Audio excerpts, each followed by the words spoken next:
Oui. Yusuf Mbala, c'est quand le feu Imam Khomeini, que son âme repose au paradis, parlait à l'époque de l'exportation de la révolution islamique, il voulait sans doute pas dire exporter des gens, les gens qui vont aller ailleurs pour se révolter, mais c'était surtout l'exportation des valeurs islamiques que nous essayons de défendre à travers des décennies. Est-ce que vous pouvez nous parler des répercussions et de l'influence de cette révolution à travers le monde, en particulier la France? Elles arrivent, les valeurs islamiques arrivent partout dans le monde. Et c'est pour ça que le sionisme développe une communication islamophobe aujourd'hui. C'est-à-dire qu'il faut regarder la télévision, écouter les discours politiques. L'ennemi premier de la démocratie, de la liberté, pour le sionisme, c'est l'islam. C'est pour ça que beaucoup de gens aujourd'hui sont, beaucoup de chrétiens, les chrétiens, alors que le sionisme a tué le Christ. C'est le sionisme qui prétendait que Jésus était le fils d'une putain. C'est comme ça que que définit en fait Marie. Alors que dans l'islam, il y a un respect, non seulement un respect, mais Jésus annonce la venue du prophète, et donc, enfin la venue du messager. Et donc c'est pour ça qu'il y a énormément de travail à faire pour convaincre aussi, comme ça se passe au Liban, les chrétiens aujourd'hui, d'arriver dans ce grand mouvement islamique, qui est un mouvement universel. L'islam n'est pas une frontière. L'islam, c'est la porte vers la liberté. Il y a vraiment, on l'a senti ces dernières années, on est passé vraiment dans une phase de guerre médiatique ouverte face au monde musulman.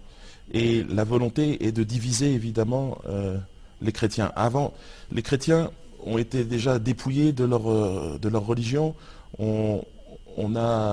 Les églises se sont vidées.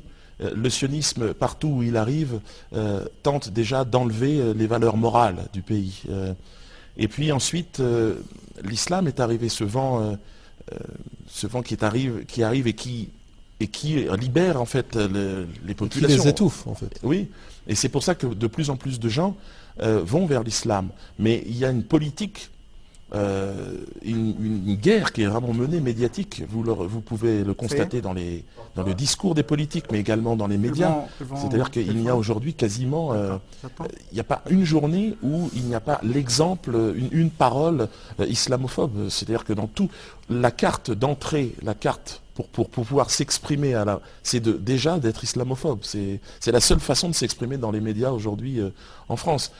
Il y a quelques alibis, évidemment, toujours, quelques alibis déguisés en musulmans, déguisés en porteurs de l'islam, mais en réalité, c'est toujours le malin. Et c'est ça la force de l'islam, c'est qu'il semblerait qu'avec le temps, le message originel est garanti. Et c'est pour ça que, d'ailleurs, ici, le pouvoir est bicéphale. Il y a d'un côté des politiques et de l'autre côté aussi des sages qui observent et qui donnent leur avis. Malheureusement, en France, tout ça, ça n'existe pas. C'est pour ça qu'on est dans une situation où la guerre contre l'islam est devenue une priorité. Je pense que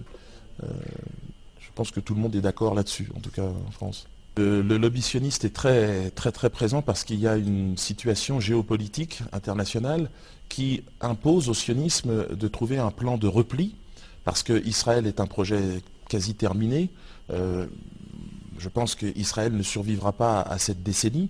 Et donc, fatalement, les sionistes les plus hystériques, ceux qui ne sont pas ouverts au dialogue, vont être obligés de bouger. Et donc, ils vont certainement arriver en France parce que le président de la République est un sioniste invétéré, et les médias, et la plupart des structures aujourd'hui d'État, des institutions françaises sont sous contrôle du sionisme. On a vraiment l'impression que le sionisme se prépare à bouger, en fait, et je pense que la France est un point de repli, peut-être intermédiaire, avant les États-Unis, mais bon, en tout cas, ce qui est certain, c'est que après Israël et les États-Unis, je crois que Paris est devenu aujourd'hui l'une des capitales du sionisme. Une question qui me vient à l'esprit, M. Mbala.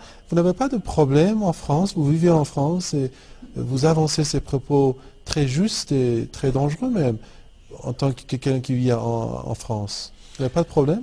Bon, je dirais que parce que les sionistes n'aiment pas ça. Non, par rapport et par respect pour tous ceux qui sont tombés face au sionisme ici, je ne vais pas me plaindre. Mais je me suis fait agresser physiquement à plusieurs reprises. 4 sionistes m'ont agressé dans le dos, évidemment, Et bon, je suis tombé sur le sol, j'ai été roué de coups, je me suis relevé, je me suis défendu, je les ai même neutralisés, ils se sont fait juger, ils ont fait 1 mois de prison, mais évidemment aucun média n'en a parlé. Je me suis fait agresser à d'autres, mais de manière générale, je ne me fais plus agresser maintenant. Il faut savoir que le sioniste est lâche. En plus de ça, moi je suis un combattant par la force des choses, j'ai fait des arts martiaux et je me défends. Et ce que je peux vous dire, ce qui est étonnant, c'est que même à 4 contre 1, Ils ne trouvent pas la force. non, mais leurs coups sont légers. C'est-à-dire, c'est comme si c'est quand même des caresses. Vous voyez. Donc, bien sûr dans d'autres endroits du monde, ils utilisent des armes à feu.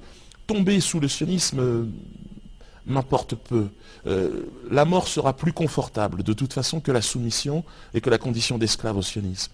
Donc, je n'ai pas à me plaindre. Mais ce que je peux vous dire, c'est que je suis interdit de travailler partout, mais je ne vais pas me plaindre. Je suis content d'être à ma place, je suis content de voir qu'il y a aujourd'hui des jeunes gens qui bougent, qui prennent la relève, qui prennent le flambeau.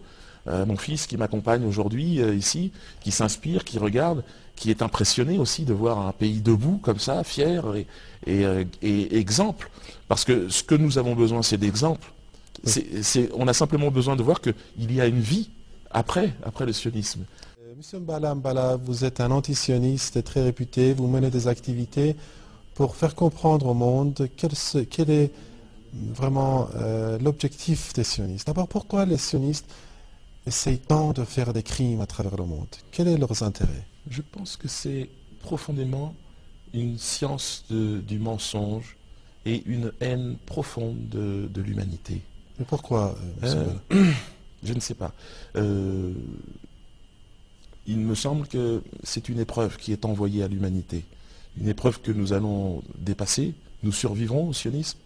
Mais c'est une épreuve parce que le sionisme joue sur nos instincts les plus bas, les plus faciles. Et il nous tente. Il tente de nous...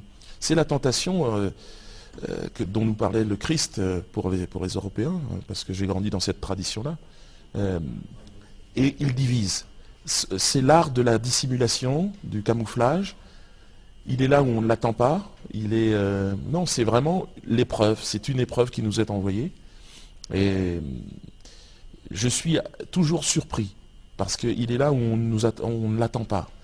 Mais il y a quelque chose de lumineux qu'il n'a pas au fond de son regard. Et donc, une fois qu'on a l'habitude de le combattre, on le ressent. On ressent le sionisme dans le discours et dans le cœur des gens. Pour terminer l'émission, je demande à M. Mbala de résumer sa pensée et donner un message à tous ceux qui nous regardent, en 1 minute.